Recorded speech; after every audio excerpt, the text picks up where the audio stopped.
Buenas tardes a todos y a todas. Mi nombre es Amparo Bilbao, soy presidenta de honor de la Asociación ADIM, Asociación para la Defensa de la Imagen Pública de las Mujeres, y quiero pedir disculpas porque nuestra presidenta, que era la que tenía que estar aquí hoy, pues se encuentra indispuesta. Para esta asociación es un honor estar aquí y poder asistir a este acto de presentación.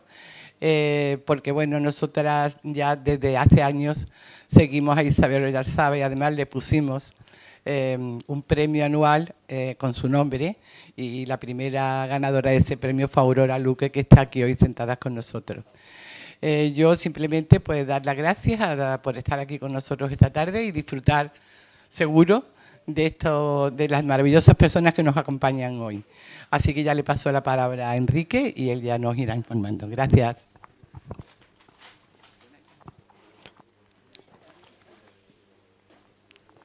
Buenas tardes. Bueno, quisiera en primer lugar, como es perceptivo, dar las gracias a la asociación ADIM, a su presidenta, que no ha podido venir, Meli, y bueno, y a todos vosotros que habéis tenido la amabilidad de venir cuando hay siempre tanta competencia ahora, últimamente, en estas cosas. También me gustaría, por supuesto, agradecer a la librería Proteo.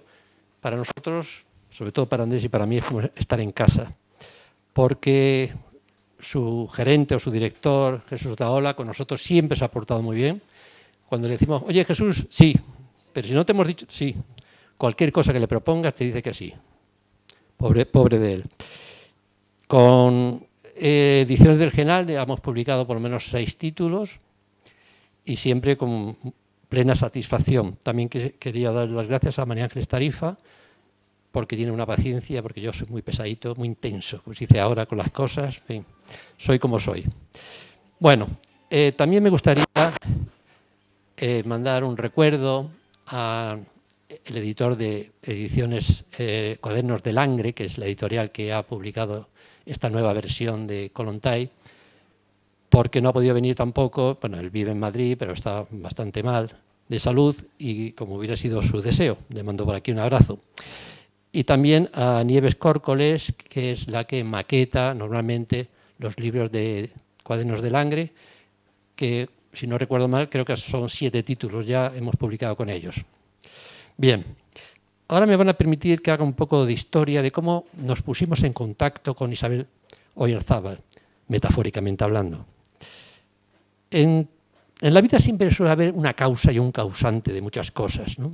Y aquí el causante está sentado aquí muy cerquita, que es don Víctor Heredia Flores, porque en el año 2007, con ocasión del Día de la Mujer Trabajadora y una exposición que montó el ayuntamiento, se llamaba La mirada recuperada, memoria de malagueñas, de mujeres malagueñas, pues él fue mostrándonos distintas secciones de malagueñas que habían, pues de alguna manera, dejado su impronta, que habían luchado contra corriente, y entre ellas están pues las que todos conocemos, ¿no? María Zambrano, Trinidad Grunt, Amalia Heredia, María Rosa de Gálvez,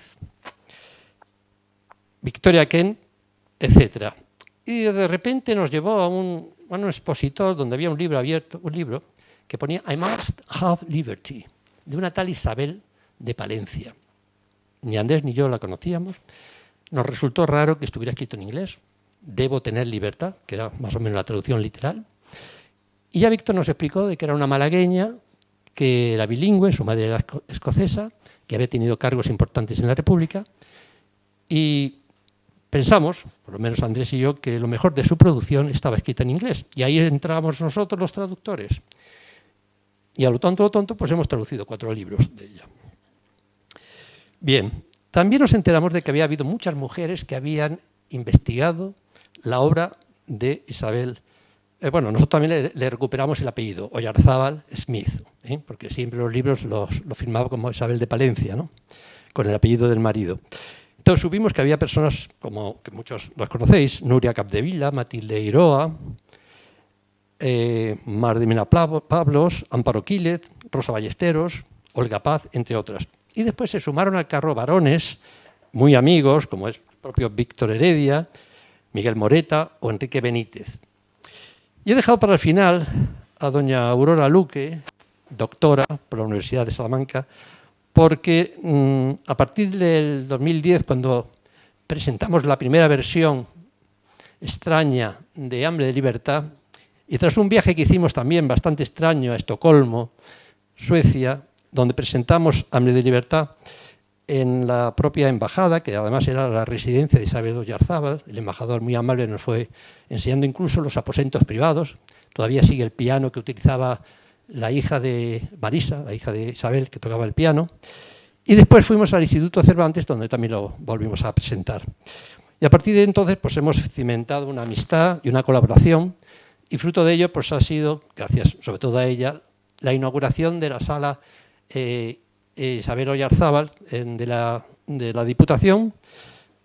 También entonces conocimos a Pepe Oyarzábal, aquí están sus hermanas, que también colaboró mucho con nosotros. Y en plena pandemia, curiosamente, montamos unas jornadas en el CAL, con un aforo reducido por las circunstancias, pero con una participación de ponentes muy, muy interesante. Si alguien tiene interés, en Internet, simplemente teclear jornadas sobre Isabel Oyarzábal y hay 3 vídeos de aquellas jornadas. Que además, una de ellas, Aurora pues, recibió el premio de ADIM, ¿no? El premio que llevaba el nombre de Isabel de Oyarzábal, ¿no? Bueno, pues yo ya voy a terminar y simplemente decir que sobre Isabel, sobre Alexandra, van a hablar Aurora y Andrés, que nos van a hablar de su vida, de su obra, y después, pues, si queréis hacer alguna pregunta, pues estamos dispuestos. Para Enrique y para mí es una alegría presentar este libro por muchas razones, ¿no? Como ya ha explicado él mismo, ha sido unos cuantos años dedicados a la divulgación. La divulgación es una cosa verdaderamente interesante y sobre todo absolutamente necesaria, ¿no? Es decir, el descubrir a una autora, en este caso, y que hagas partícipe de esta idea a todo el que encuentres, a todos tus amigos, y en fin, así, de esta manera, nos vimos Enrique y yo, como ha contado con la famosa vitrina que nos enseñó Víctor Heredia, así nos hemos ido metiendo en su obra, de tal manera que publicamos primero Hambre de Libertad, eso fue lo primero que se publicó, y luego publicamos la segunda parte de las memorias que tradujimos por Rescoldos de Libertad, efectivamente. Hay una tercera parte, ya lo anuncio por si acaso en algún momento, espero yo que a no mucho tardar, hay una tercera parte de las memorias que se llama Amelali y que recoge la parte mexicana de Isabel Oyarzábal. Isabel Oyarzábal, seguramente todos ustedes saben, es una mujer que en la República siempre fue leal a la República y como tal fue nombrada la primera embajadora en Suecia. Era la primera mujer que ostentaba ese cargo. Curiosamente, unos años antes, recibe el mismo encargo de tomar posesión de la legación Alejandra Kollontai.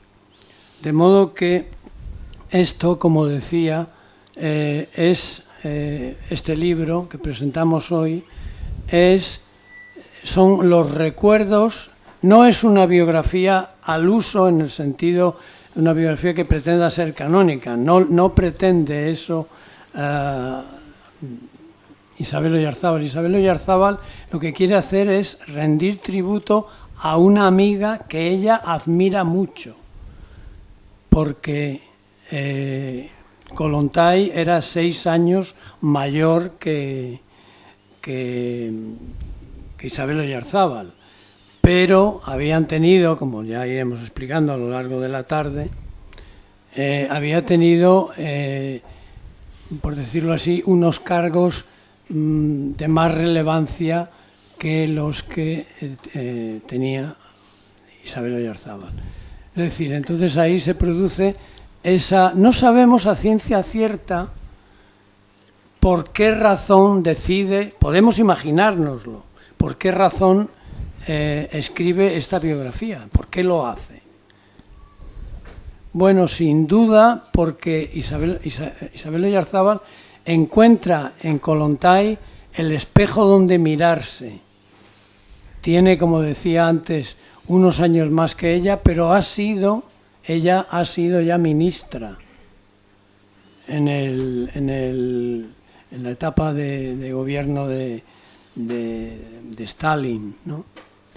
Y esto naturalmente le ha dado un savoir-faire, por lo cual en algunos momentos ya complicados, cuando Stalin empieza a hacer purgas y verdaderamente ese comportamiento salvaje con el pueblo ruso, Isabel Oyarzábal probablemente ve las orejas al lobo y le pide a Stalin que le dé la legación rusa en Estocolmo.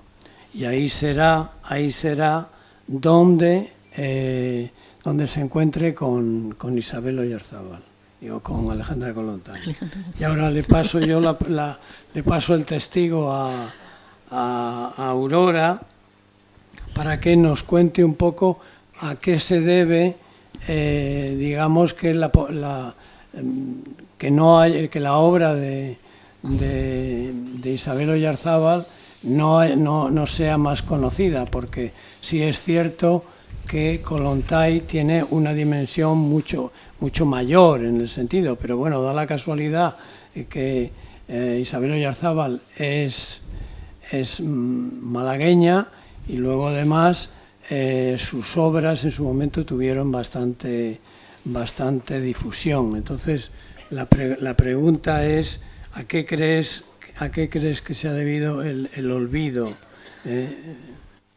Sí, pues el olvido es común no es solamente, no le ocurre solamente a Isabel Oyarzábal. Antes quiero decir algo personal, y es que me siento muy afortunada por haberme enrolado en esta aventura con estos caballeros, en esta misión que es hacer que se hable, que se lea, sobre todo, que se lea y se conozca a fondo una figura tan apasionante como la de Isabel Oyarzábal. Y duele que mientras vemos cómo hemos ido viendo en estos últimos años cómo se ha rescatado de alguna manera la figura, siempre además con una etiqueta que va a ser difícil despegar. Las etiquetas son muy peligrosas. Con el grupo, como grupo de las sin sombrero, pues se ha por lo menos dirigido el foco sobre las escritoras y sobre las mujeres intelectuales brillantes del primer tercio del siglo XX, que verdaderamente estaban muy escondidas, muy olvidadas, mal editadas, y quizá solamente María Zambrano empieza o no deja de ser, no se lo llega a olvidar del todo, Rosa Chacel, pero hay una cantidad de nombres, como saben, bastante, un número importantísimo, y que rebasa la etiqueta de la sin sombrero. Por cierto, Isabel Oyarzábal nunca es citada, no aparece en el documental. Yo creo que en ninguno de los tres. Se la nombra como vicepresidenta del Lyceum Club, que fue el cargo que tuvo en Madrid, pero no se dedica ningún apartado específico a ella ni a su obra. Y claro, da un poco de pena y de desánimo ver, y hay que entender. Yo quisiera entender por qué, porque Isabel Oyarzábal es buena escritora, es decir, no es una figura que no podamos rescatar, o sea, como escritora, que no sea un placer leerla. Yo eso lo valoro ante todo. Primero hay que saber escribir y hay que tener un mundo propio, y contar cosas interesantes, sino que vamos a rescatar, ¿no? No se trata de hacer listas de nombres, sino a la gente valiosa, pues llevar la luz sobre ellas. Y creo que una de las razones quizás sea que al escribir, no por exiliada, sino por su labor, como ella escribe la parte más interesante de su obra, por lo menos la que ilumina la anterior, ¿no? Que son las memorias que publica en Estados Unidos, las escribe en inglés, por su condición bilingüe. Yo creo que eso la separa un poco. Como somos muy de etiquetas, pues creo que esa condición bilingüe, esa decisión que toma también Isabel Oyarzábal, tampoco podía hacer otra cosa desde México que dar a conocer la situación de la República Española, de la guerra y de sus vivencias como embajadora, darla a conocer a un mercado tan, por cierto, tan abierto y tan receptivo como el estadounidense, porque además todos sus libros son reseñados en los periódicos más importantes. De Hambre de Libertad, de la primera parte de sus memorias, hay reseñas en 40 periódicos, una cantidad de reseñas muy generosa, ¿no? Entonces creo que en esa condición bilingüe, en ese estar orientado hacia el público estadounidense, esa parte de su obra, pues está quizá un poco la razón de ese olvido mayor aún. Pero creo que, confío, y estoy convencida que esta labor de rescate y de reedición y de al final acabará estando en el sitio que le corresponde, pues eso es un proceso. Y en ese proceso yo soy una espectadora, porque, divulgadora en cuanto a entusiasmo, porque realmente el trabajo lo hacen los traductores. Los traductores son los que hice un prólogo a la primera versión a la primera edición de Hambre de Libertad, pero son los traductores los que conocen a fondo los textos y los que, desde luego, nos regalan el material ya dispuesto, ya preparado para disfrutar de él. Además, no paran de reeditar, de buscar posibles vías de difusión y que sigamos conociendo cada vez mejor a Isabel Oyarzábal. Y en ese proceso yo creo que un momento importante va a ser la publicación de los 3 tomos reunidos de las memorias, Hambre de Libertad, Rescoldos de Libertad y Amelali, que la culpa de que no haya salido todavía reconozco que es mía, porque estoy encargada un poco de ajustes de edición, porque esa tercera parte de las memorias la escribió Isabel Oyarzábal en español, ya en México, en una etapa ya de vejez, en la que donde ella deja filtrar toda la sabiduría de toda su experiencia y su humanidad, el carácter de Isabel Oyarzábal se ve muy bien en esa tercera parte de las memorias, en Amelali, ¿no? Entonces todo eso va a ir en una edición en Renacimiento, en una caja, con los 3 tomos, y espero que no me... En fin, la culpa es mía, pero estoy siempre intentando ponerme, tengo mucha tarea que no me deja, pero que creo que con eso se cumpliría un sueño, yo creo que de los 3, ¿no? Que me han tenido ya alimentado desde hace mucho tiempo, y no lo ha comentado Andrés, pero el hallazgo fue suyo. Esas memorias mecanografiadas estaban en Barcelona, en los archivos de Oyarzábal, pero otras personas no lo habían encontrado antes, o sea que es un texto completamente inédito, o sea que por esa parte también va a ser mucho más valioso tener las memorias completas reunidas. O sea que estamos en ese proceso, y un momento es esta reedición de la biografía, de las memorias tan personales, de esos recuerdos. Ahora el título quizás sea más acertado, ¿no? Más próximo, esos recuerdos que Isabel tiene de la gran amistad que la unió a Alexandra Kollontai. Cronológicamente, a lo mejor si hubiera que concretar un poco, pero a lo mejor se podría añadir que, lógicamente, en la época de Franco, pues no eran circunstancias idóneas para publicar, sobre todo la gente que había sido militante republicana o había tenido un cargo, como era el caso de Isabel Oyarzábal. Pero luego el olvido es un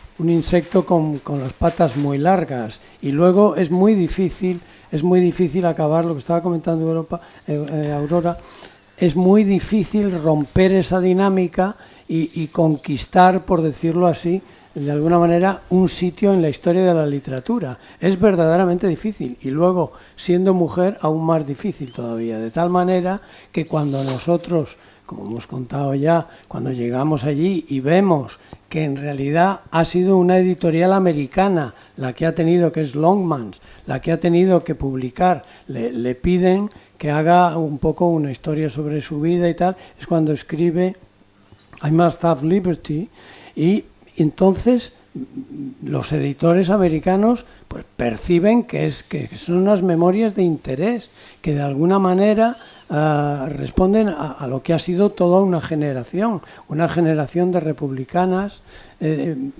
sistemáticamente silenciadas, ¿no? Se podría comentar, yo tengo aquí una lista que no se la voy a leer entera, pero cantidad de gente, cantidad de mujeres que encuentran en la pluma, en la escritura, una redención.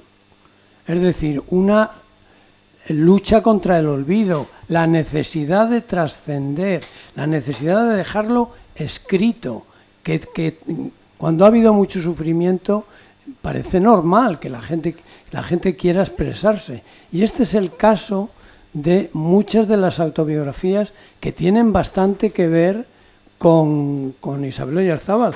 Yo simplemente leeré unas pocas. Aquí tengo una lista larguísima, no la leeré entera, pero algunas son significativas. Dolores Ibarruri, el único camino. Doble esplendor, de Constancia de la Mora. Memorias habladas, Memorias armadas, Concha Méndez y Eulacia Altolaguirre. 5 años en París, de Victoria Kent. Son sistemáticamente, sienten la necesidad de que el mundo o el mundo de la literatura debe conocer lo que ha sido ese sufrimiento. Gente que ha tenido a esto, yo entiendo que Isabel Oyarzábal ella no está, en parte está algo resentida, pero se siente verdaderamente decir, pero qué terrible es que yo haya tenido que marcharme de mi país. Un país en el que y un gobierno que habían confiado en mí una alegación, como era la alegación de Suecia, y sin embargo ahora parece que tengo que estar algo avergonzada. Eso entiendo yo que es la razón por la cual ella emprende estas memorias. Luego, claro, se ve en una situación en la que, como decía, los editores americanos le dan bastante chance, ¿no? Le dicen, bueno, pues si has escrito Hambre de libertad, sigue contando algo más. Y entonces es cuando ella, en Smoldering Freedom, Rescoldos de libertad, hace una especie de... se convierte en una especie de portavoz del mundo del exilio. Y luego la tercera parte, que ya ha mencionado también Aurora, Amelali, ella entra en una fase que yo casi definiría como mística, es decir, de unión con la naturaleza. A mí en algunas de las cosas me recordaba a San Juan de la Cruz, ¿no? O sea, Isabel Oyarzábal siempre nos sorprende. Pero con un toque de humor inglés, porque en algún momento se ríe de sí misma, sí, un poquito, ¿no? También tiene esa capacidad. Sí. Bueno, por seguir un poco el guión, Aurora, ¿tú qué es lo que crees que le atrae a Isabel Oyarzábal? ¿Qué es lo que encuentra Isabel Oyarzábal en Alejandra de Kollontai? Cuando ellas dos se encuentran, ¿qué mecanismo, qué química empieza a funcionar para que ella acabe escribiendo, para que la malagueña acabe escribiendo? Pues no sé si esa era la pregunta que yo tenía ahora, pero da igual. Da igual, pero da igual. Vamos, me tocaba hablar de los valores literarios de tal, pero da igual. No, pero me encanta porque así, de todas formas, precisamente también la sintonía literaria. Es que puedo empezar por y contesto ya a la pregunta previa que teníamos porque es verdad que sintonizan como escritoras. Las dos quieren escribir, sienten la necesidad de escribir y ya tenían trayectorias de autoras bastante sólidas. Isabel como periodista, los artículos periodísticos de Isabel Oyarzábal están publicados en Nacimiento, una edición de Amparo Quiles, que creo que hay una segunda, bueno, y son fáciles de conseguir, de leer, no es tan demasiado. Ya son accesibles. Isabel Oyarzábal empezó incluso a escribir sobre los trajes regionales en España. Es que Isabel Oyarzábal vemos cómo va adquiriendo un compromiso político. Ella era de una familia burguesa de Málaga, una familia burguesa pero de la burguesía malagueña, que no es lo mismo que de la burguesía de una ciudad interior. Un padre de origen vasco, la madre escocesa, eran mucho más libres en sus costumbres, iban al balneario, al Baño del Carmen, se bañaban y se salían de la zona restringida para las chicas, para las mujeres, y se reía un poco de los novios que querían conquistar para hacer de ella una señora casada, ya una burguesa malagueña, y entonces ella era estaba en una situación en una ciudad bastante más abierta que otras y de una familia que le hacía ver las cosas también de otra manera, pero empieza dando conferencias sobre los trajes y sobre asuntos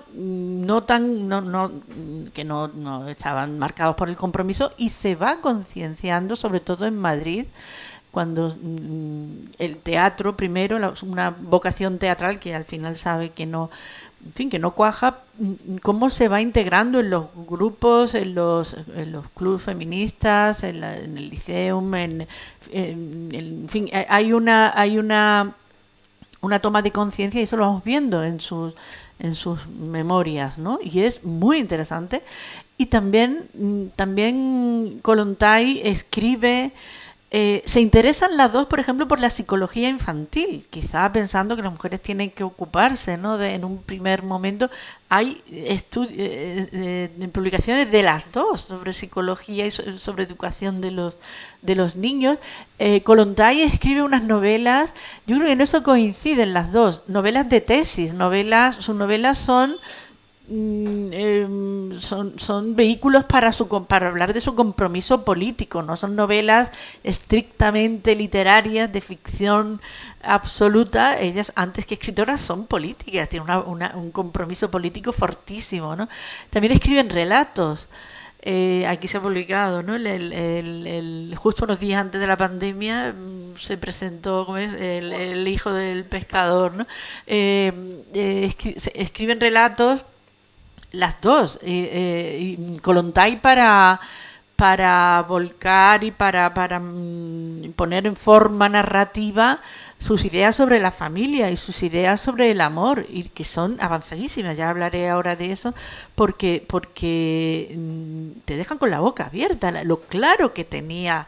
Además va a un feminismo incluso más avanzado del que tenemos muchísimo todavía que aprender, ¿no? Ligado a la reforma política total, ¿no? Que no se quedan como entonces en el sufragismo, en el derecho al voto. ¿Derecho al voto para qué? Derecho al voto para cambiar la vida entera, y además asociado al pacifismo. Es una literatura que hacen las dos pero con una intención, desde luego, de dar a conocer su compromiso. Y yo sí que le veo virtudes a esa escritura, incluso momentos poéticos en Isabel Oyarzábal, por ejemplo, cuando evoca el amor a la naturaleza, en el caso concreto de esta biografía, de estas memorias, la infancia de Kollontai, el amor que comparte con su padre, el amor que Alexandra comparte con el padre por los árboles, por el roble que quieren proteger en medio del bosque de pinos. Yo creo eso, no sé si eso es parte de su herencia escocesa, ¿no? De la que le hace amar tanto los árboles, que aquí somos un poco más arboricidas, ¿no? No hay esa...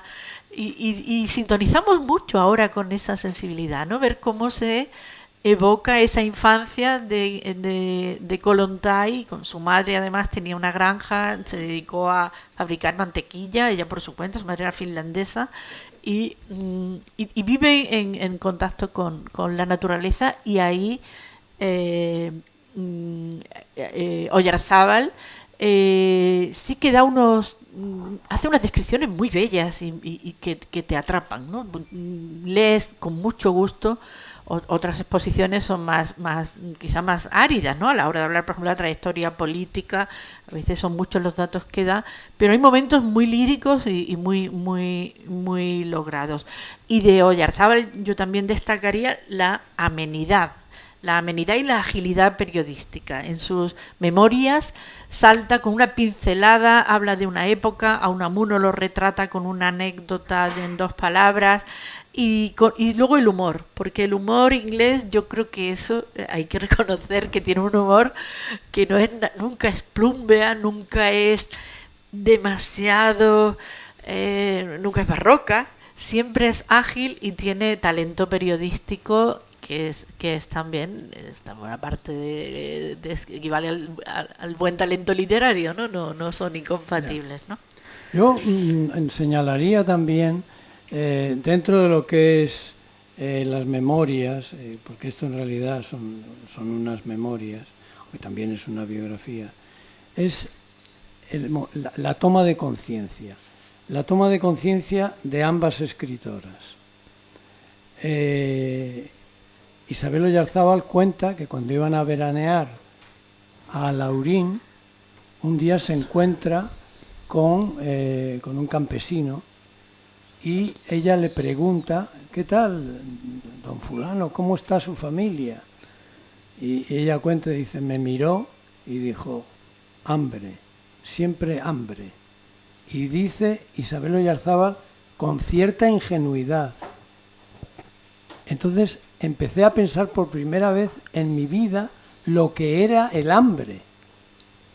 Ella, como buena burguesa, no había carecido, de hecho habla en la primera parte de sus memorias precisamente los banquetes que había en Navidad y todas estas cosas, y entonces este encuentro con el campesino de Alaurín a ella le hace pensar, y no recuerdo exactamente la cita, pero viene a decir: a partir de entonces empecé a pensar algo así como que no era nada difícil que entre alguna clase social pues lo pasasen regular.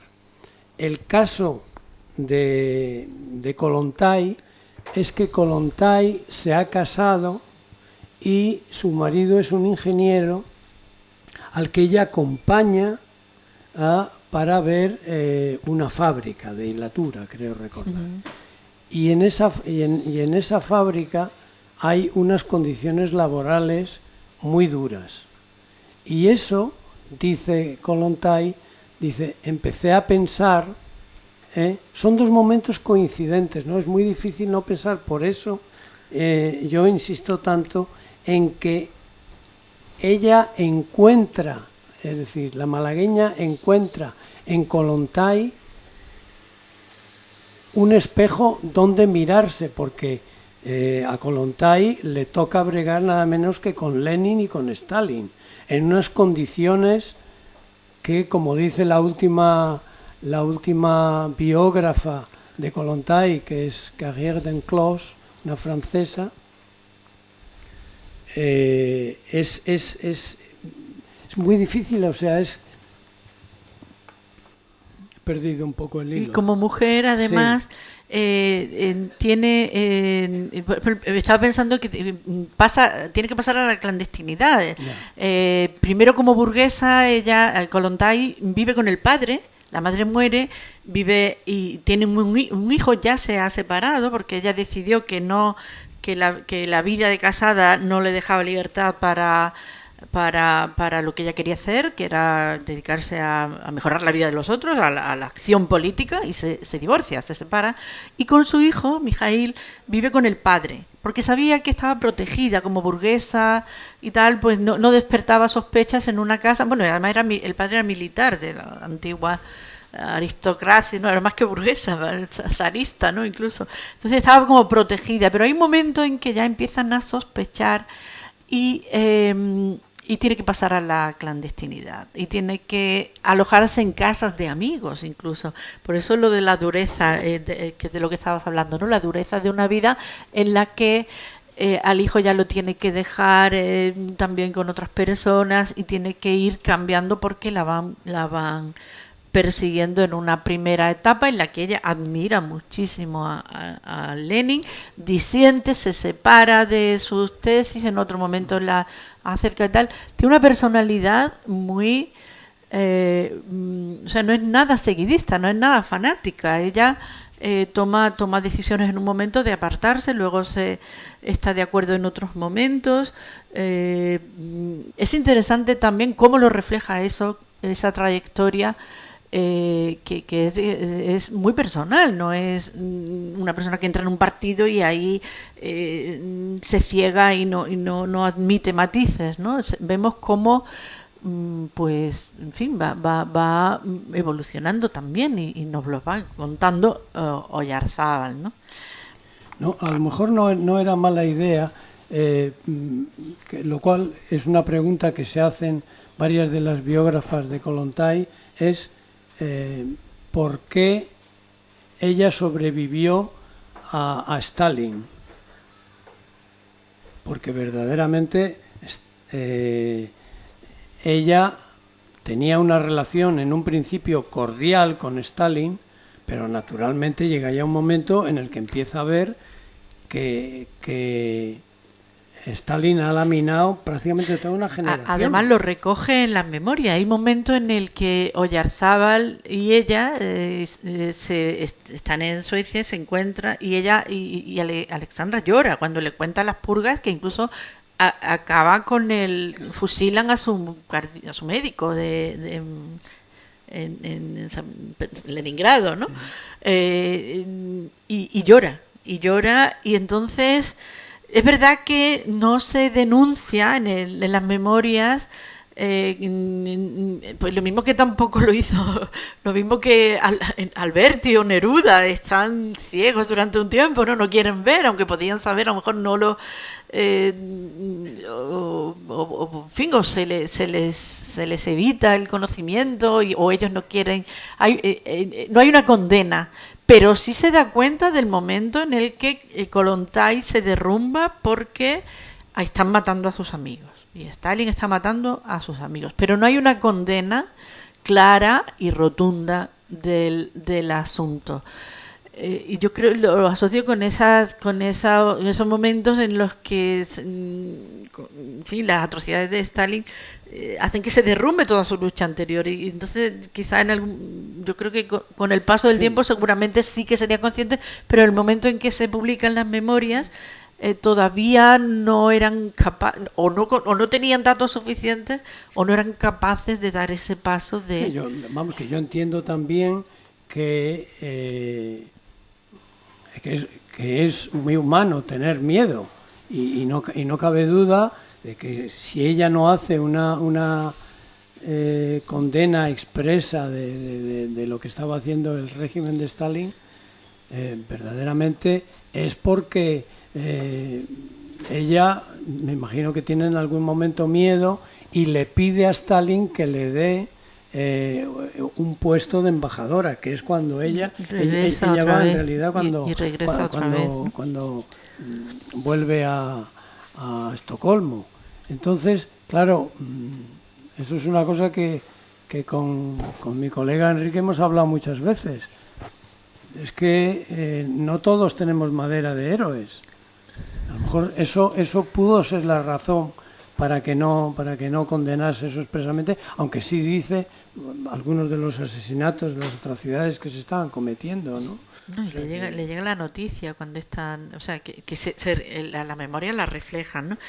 Pero yo creo que de todas formas, entre las sombras y las luces, estoy deseando leerlo, porque uno de los encargos de los puntos del guión era que hablara del feminismo de Isabel Oyarzábal y de Alessandra Kollontai.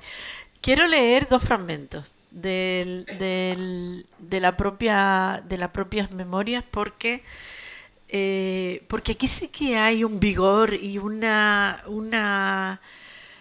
sentido de la lucha que, desde luego, en una obra de Kollontai, en Amor y Amistad, nos dice Isabel Oyarzábal: al hablar del amor, en Amor y Amistad, la autora se muestra especialmente franca en el tema del amor. Desde mi más tierna infancia siempre he tenido la sensación de que yo tenía una misión que cumplir en la vida. Al principio no estaba claro cuál sería, aunque yo deseaba combatir la injusticia, especialmente la injusticia social y la brutalidad de aquellos que ostentaban el poder. Tiempo después pensé que mi misión podría ser luchar contra la injusticia en la cuestión sexual, enseñándoles a las mujeres a no centrar toda su energía en el amor al hombre, sino en algo más esencial: el trabajo creativo.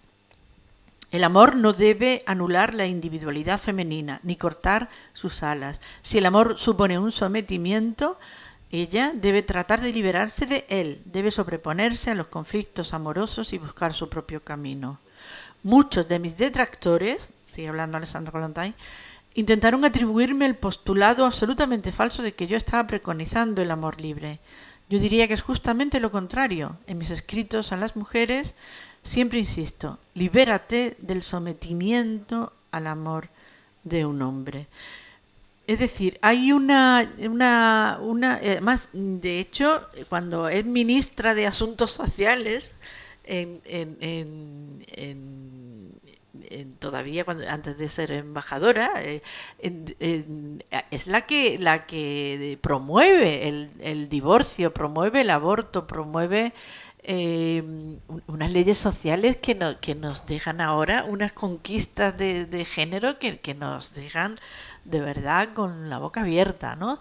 Y es con esa idea de que la mujer no someta su vida al matrimonio y que pueda luchar y que pueda tener, por ejemplo, la creación de comedores infantiles, de guarderías, de escuelas, de asilos.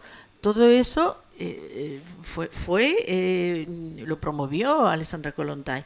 Y claro,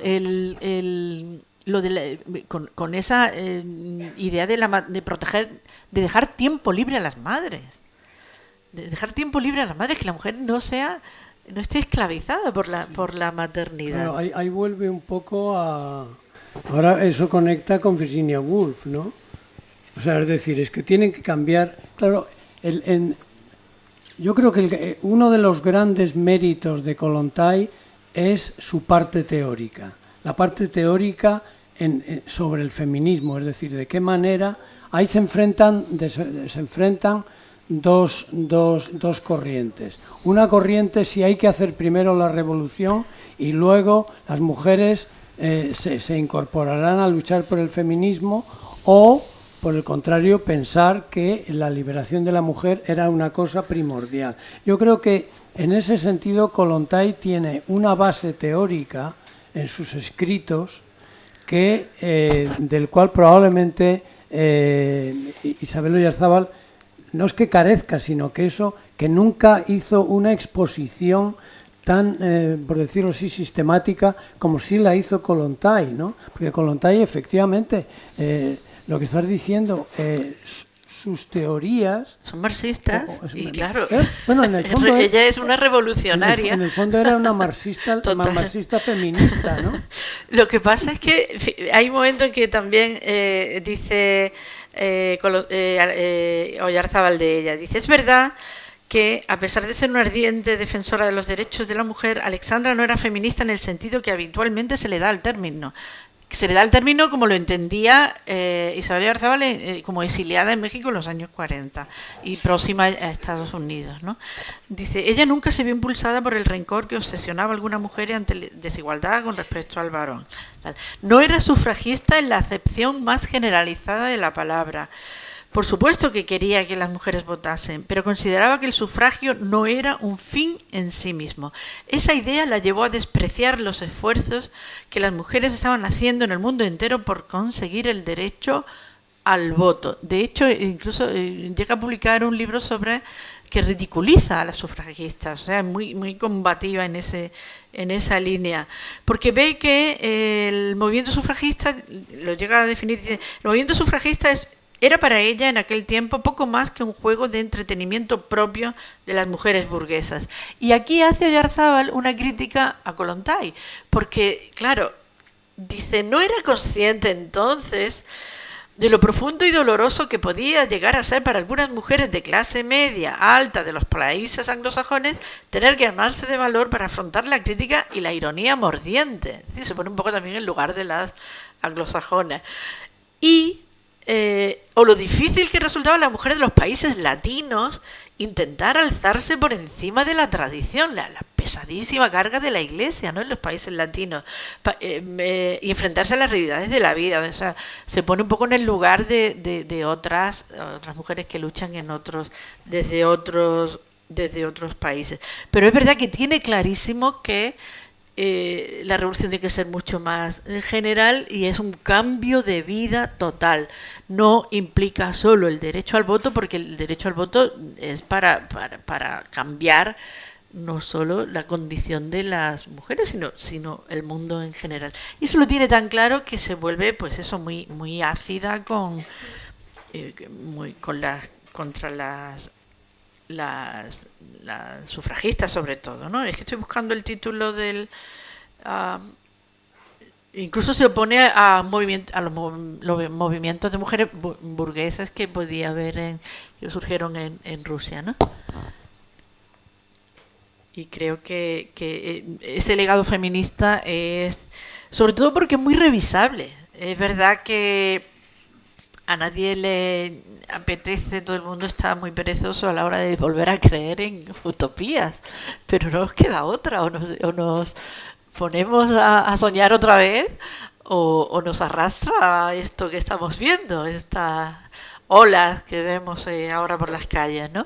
Y un estímulo podría ser volver a leer a Kollontai con ese deseo de cambio de verdad, de cambio de todo, no de superficialmente en fin, de una manera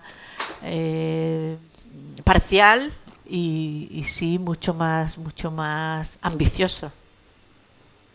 Bueno, si te parece, para ir cerrando un poco. Yo decía de que participara el público y así sí, es verdad que estamos muchas cosas. Bueno, yo tengo aquí el micro, si alguien quiere preguntar algo, no sean preguntas muy largas, o que tengamos que decir, pero ¿cuál es la pregunta? ¿No? Perdón, porque hay gente que te da un discurso y dice, ¿cuál es la pregunta? Bueno, voy a hacer yo la primera, ya que estoy. Vamos a ver, y esto sobre todo para Andrés. ¿Tú crees que la empatía y la antipatía a la hora de escribir una biografía resta objetividad, credibilidad? Es decir, tanto si te cae bien como si te cae mal el autor que vas a biografiar. Muchas gracias. Bueno, yo creo en la necesaria objetividad de la biografía. En este caso, porque efectivamente este es un caso en el que Isabel Oyarzábal escribe sobre una amiga, y eso probablemente te pone ciertos frenos. Sobre el mundo de la biografía en España carece de la tradición necesaria de que tienen otros pueblos, como son, por ejemplo, el pueblo, la literatura inglesa, pues Lytton Strachey, Boswell. Hay una serie de nombres de una potencia considerable. En Francia, solo pensar en Francia, seguramente a más de uno nos viene a la memoria André Maurois.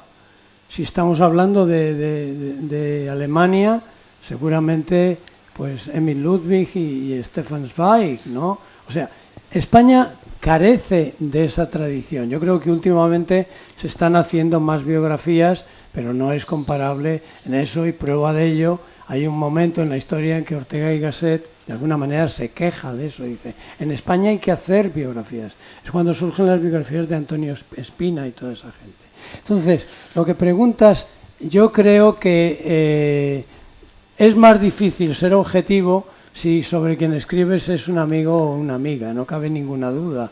Pero yo creo que el encanto, en concreto, de mis recuerdos, de lo que dice Isabel Oyarzábal, es que el gran mérito es que lo cuenta, y lo cuenta muy bien. O sea, no creo pasarme de parcial, pero esta última biografía que he leído hace unas semanas de esta escritora francesa, pues sinceramente a mí me ha gustado más la de Isabel Oyarzábal. Porque la traducción es maravillosa. O sea, no, objetivamente hablando, ¿no? Bueno, vamos, ¿alguien más quiere preguntar algo?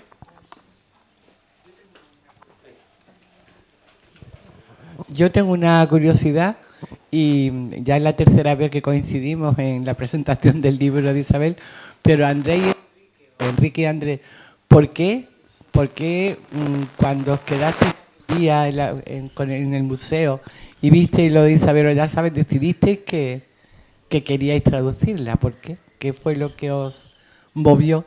Hombre, en un principio hay que decir que nosotros somos traductores, y eso siempre es un desafío, ¿no? Es decir, y luego enseguida comprendimos que había que divulgar, que había que dar a conocer a este tipo de personas, ¿no? Claro, así ha pasado que hasta que murió Franco, su obra es que era absolutamente desconocida. No sé, había ahí 4 estudios teóricos que ha mencionado antes Enrique, Rosa Ballesteros, etcétera, que habían hecho cosas, pero nosotros, aparte de traductores, no hemos vivido, afortunadamente, no hemos tenido que vivir de la traducción. Y eso creo que es un lujo, sí. Porque vivir de la traducción quiere decir que lo mismo tienes que traducir sobre un reloj japonés, poner eso en español, y de cosas que normalmente no te interesan mucho. Este no es el caso. Nosotros inmediatamente le dijimos a Víctor, queremos conseguir este libro. Enseguida lo pedimos, lo leímos en inglés y dijimos, esto hay que darlo a conocer, porque esa es la ventaja de ser traductor. El lujo de ser traductor es traducir lo que quieres, no lo que tienes que traducir para vivir de ello, que entonces ya es otra cuestión. Ya no te puedes negar, ya entras en un círculo profesional que vivan los traductores profesionales, que lo hacen fenomenal, pero no ha sido nuestro caso. En nuestro caso nosotros hemos vivido de la enseñanza, y lo otro ha sido una forma de complementarlo, ¿no? Está siendo, porque ahora estáis con los Byron. Sí. Así es que, sí. No sé, traducir por placer, eso yo creo que es uno de los entretenimientos, de las cosas mejores en las que se puede gastar la vida, ¿no? Porque traducir es leer a fondo, sí. Como nunca disfrutas tanto de la lectura como cuando traduces por placer. Te metes en el laboratorio de los autores, ¿no? Y claro, lo de Isabel Oyarzábal, yo es que imagino vuestra sorpresa, ¿no? En el descubrimiento, es decir, pero bueno, además malagueña, y habla de aquí. Una malagueña que escribía en un inglés, que no era un inglés que tú digas, pero en un inglés muy digno, muy bien expresado, muy clarito, porque yo creo que la gran ventaja de Oyarzábal es que escribe muy claro. Sí, sí, tiene un don de periodista, de una amenidad.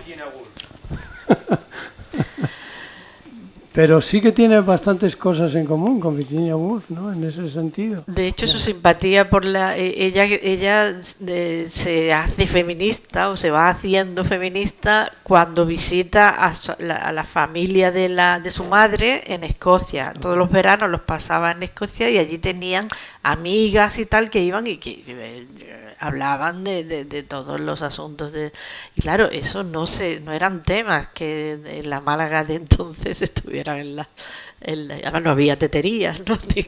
No se tomaba el té para hablar de... No, lo que estoy pensando es que nosotros llevamos con Isabel Oyarzábal unos cuantos años, pero tu caso también es parecido como traductora de Safo, ¿no? Bueno, sí, sí, también, pero siempre lo hice por placer, porque también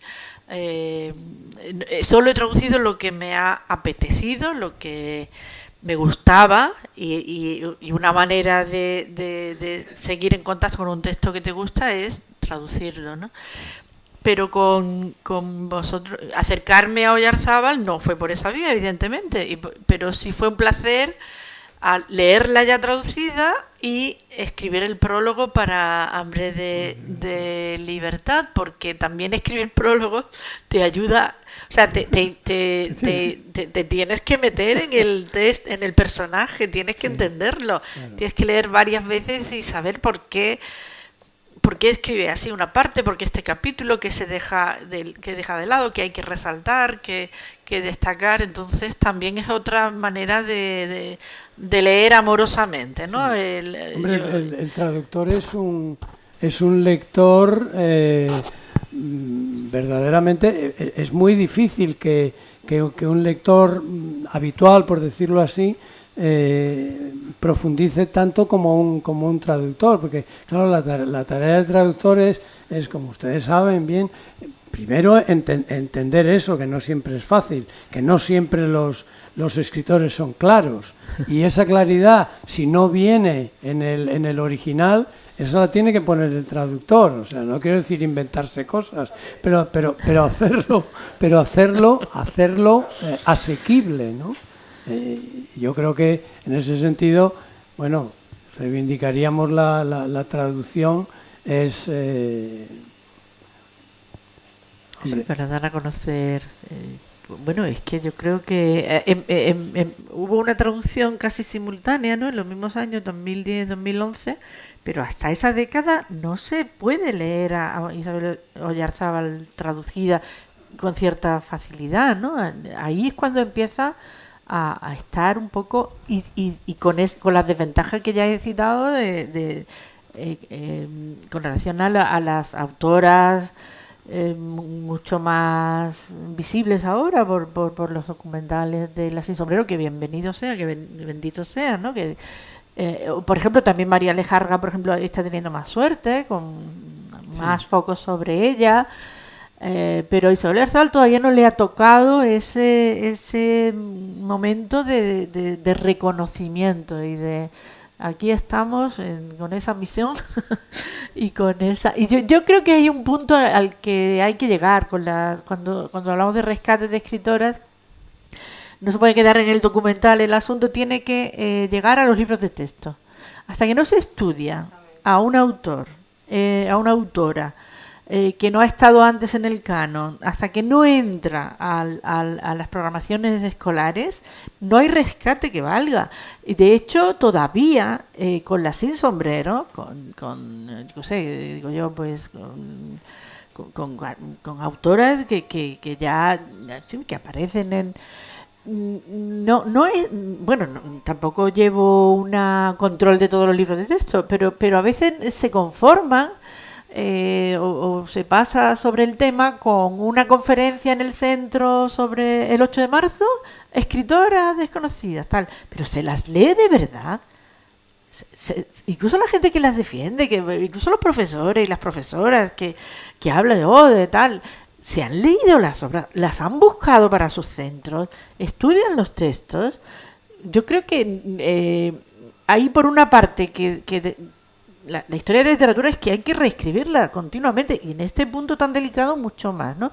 Pero también, por ejemplo, desmontando el gran montaje de la generación del 27, que yo adoro la poesía de casi todos los poetas del 27, pero una generación que pesa como una losa sobre la literatura de la época, como si no hubiera, claro, mujeres quedan así como anecdóticas, ¿no? Y que eso se salve con el expediente de una conferencia en el instituto el 8 de marzo, no. Hasta que no llegue a los libros de texto, a las programaciones, con su capítulo, sus comentarios, sus fragmentos de texto y sus lecturas y tal, no hemos hecho nada. Y yo con María Rosa de Galvez y con Isabel Oyarzábal creo que tienen que estar. Y desde el punto de vista literario, sobre todo María Rosa de Galvez, ¿no? Porque es absolutamente necesario que entre para que el siglo XVIII sea incluso más interesante, que siempre se pasa, que no sé qué. Y el último, yo como profesora que he sido tantos años, sé que no se puede parar hasta ese momento. O sea, no se ha hecho nada hasta que no llegue a la escuela. Hasta que no llegue a la escuela, se disfrute de los textos en la adolescencia, que es cuando realmente nos empezamos a enterar y empezamos a saber lo que es la literatura. Ahí es donde tienen que estar todas las autoras rescatadas, no en documentales que se ponen un día al año, no. Entonces, queda mucho por hacer, queda el 99%. Sí, mira, para complementar un poco esto que estamos diciendo, porque seguro que hay varios profesores de lengua y literatura entre el público, yo preguntaría, ¿qué papel ocupa la biografía en los estudios de literatura española? ¿Hay alguna cátedra, por ejemplo, de biografía? ¿Se estudia como parte del programa de literatura las biografías? Mucho me temo que no hay, o sea, que no hay demasiada, que no hay demasiada. Dime. Decía que primero de todo agradeceros la enorme labor de difusión que estáis haciendo desde hace años, y además desde Málaga, desde el lugar de nacimiento de Isabel Oyarzábal. Isabel Oyarzábal. Antes decías tú, Aurora, que se la lee con mucho gusto, con esa claridad periodística, ¿no? Ese estilo periodístico que tiene. Y claro, es que esta mujer comenzó siendo corresponsal de prensa inglesa desde su Málaga natal, ¿no? Que escribía artículos para varios periódicos de Inglaterra. Pero vamos, yo lo que quería comentaros también es que una de los detalles que a mí más me han asombrado cuando me he acercado a la obra de Isabel Oyarzábal es, a la obra y a la vida, ¿no?, de Isabel Oyarzábal, es la capacidad que tuvo durante toda su vida de concitar una serie de relaciones inmensas. Si tú ves su actividad política, literaria, cultural que hizo en Madrid, ¿no?, donde anudó montones de relaciones no solamente nacionales, sino con extranjeras, ¿no?, que luego siguió aumentando cuando estuvo destinada en Ginebra, representando también a la República, ¿no?, y no digamos ya como embajadora en Estocolmo, donde conoció prácticamente a la plana mayor de todo el feminismo sueco, que además fue importantísimo para toda Europa, ¿no? Y luego la explicación de por qué escribe esas obras en inglés es que ella tenía en Estados Unidos su segunda casa, y lo dice más de una vez, las relaciones que tuvo con directoras teatrales, con directoras de museos, de bibliotecas, de radio, etcétera, amigas norteamericanas, es que allí la adoraban prácticamente. Y ya, para terminar, la última obra que esperamos que salga pronto, la de Amelali, ¿no?, que tú eres la culpable, ¿no?, de sí, que no salga. Sí. Pues Perdón. coincido, es una obra deliciosa que Andrés y Enrique me permitieron leer, ¿no? Fantástica, y desde luego que completa mucho esa visión que tiene Isabel Oyarzábal del mundo cultural, ¿no? Que era más que tener hambre de libertad, lo que tenía era hambre de cultura, ¿no? Isabel. Y además el plantel de gente que iba a visitarla a su casa y a su pequeño ranchito es que es apabullante, ¿no? Pero de todo, o sea, desde bailarinas, desde cantantes de ópera, bueno, cantantes de mariachi. Mario Moreno era un amigo rendidísimo, ¿no?, ante Isabel. Bueno, y fotografías con Frida Kahlo. Por supuesto, con ella, claro, también. Ella con Frida, bueno, con el sí. todo México, prácticamente, sí, ¿no? Sí. Y bueno, ya llegó la pregunta. La pregunta es, desde luego... si no hace falta la pregunta casi. Se deduce de lo que estoy diciendo, bien, que yo considero que, aparte de la Sin Sombrero, realmente, si hay una figura compleja y que hay que recuperar, una de la generación de la República, me refiero, es desde luego Isabel, ¿no?, Oyarzábal. Y la preguntita es, ¿se ha escrito ya una buena biografía de Isabel? Y si no se ha escrito, escribidla, por favor. Ay, no tengo tiempo. Lo tomamos buena cuenta. La verdad que yo creo que de todas maneras escribir una biografía cuando hay 3 volúmenes de autobiografía, a veces, aunque sí, algo parecido es lo que hace Matilde Eiroa, en un estudio que premiaron aquí en la Universidad de Málaga, pero sí, no cabe duda que la biografía es necesaria, yo diría que imprescindible, aunque lógicamente muchas de las cosas lo cuenta ella en las autobiografías, aunque en las autobiografías, como bien sabemos, uno las adereza cuando habla de uno mismo, pues lógicamente las adereza a voluntad, pero sí, no cabe duda. Pero no da la sensación de que que eso es lo bueno, ¿no?, de estas memorias. Yo creo que tenemos la tarea de las memorias de los 3 tomos en Renacimiento. Con eso yo creo que tenemos la tarea puesta, ¿no? Sí. ¿Alguna pregunta más? Pero vaya, que aquí puede haber gente que... Y bueno, y yo creo que tiene una película. A lo mejor aquí hay gente que pueda escribir un guión sobre la vida de Isabel Oyarzábal, ¿no? Porque tiene una película fantástica, ¿no? Sería maravilloso, ¿no? Hay un documental ya. Pero sí, está uno muy antiguo, el de Canal Sur, que hizo Javier Laveira, el guión. Pero bueno, es que con esas zonas también desconocidas todavía, y utilizando todos sus textos y o con Amelali, ¿no? O sea que yo creo que sí que hay mucho que hacer, así que bueno, invitamos también a que todo el mundo... Bueno, nos gustaría dar las gracias a todos y todas que habéis venido, y parafraseando a Héctor Márquez, deciros que esto es una librería y que se pueden comprar libros, adquirir libros, y los autores pues estarán encantados de firmarlos. Bueno, autores, los traductores.